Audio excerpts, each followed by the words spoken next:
tusaba ate kulaba bubi bwa Palaso kuba mubi nnyo, kuba nze nalinako obutakkanya ne Palaso. Manyi Palaso kye yakola? Palaso yangamba Puzzle nkunoonyeemu nga manyi asaaga.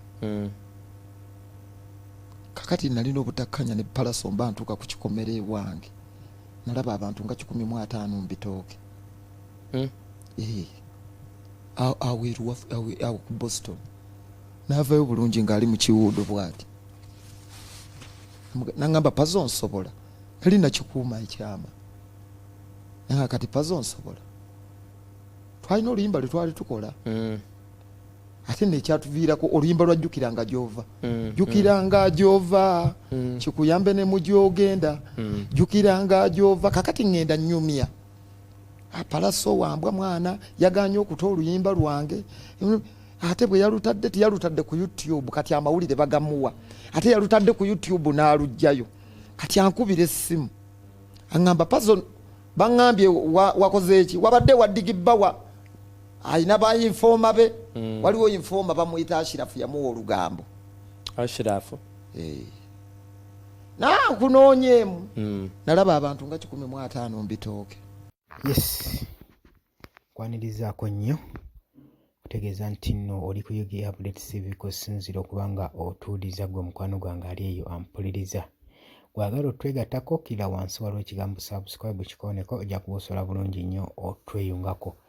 Bagamba ataalukutambulire entanda akusibira y'amenvu ate atannayitaayita y'atenda nnyina okufumba. Kakati Palaso ali mu kutendera Alien Skin.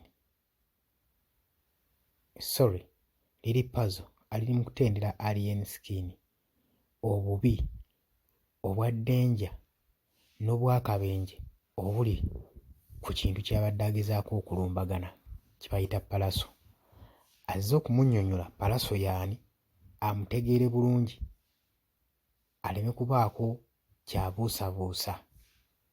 Nga woobirabye ng'agezaako okunnyonnyola bw'atyo bw'abadde agezaako okuba ng'atiisatiisa mu nsonga ezimu oba endala. Naye abali emitala w'amayanja mbaanirizaako nnyo mwe bali kwekumira ku UG Update TV mukola kyamaanyi nnyo. Nammwe abalayikinga abasharinga nammwe mbaanirizaako nnyo. Nagambye ggwe atannakuba ng'otweyungako kkira wansi waliwo ekigambo subscribe kikooneko ojja kuba osobola bulungi nnyo twegattako ofollowinge buli kimu ekijja mu maaso kuno gwe mukwano gwange ali eyampuliriza. Nze mbategeeza nti nno mbagala nnyo mwe bali kwekuumira ku UG Update TV mweraba.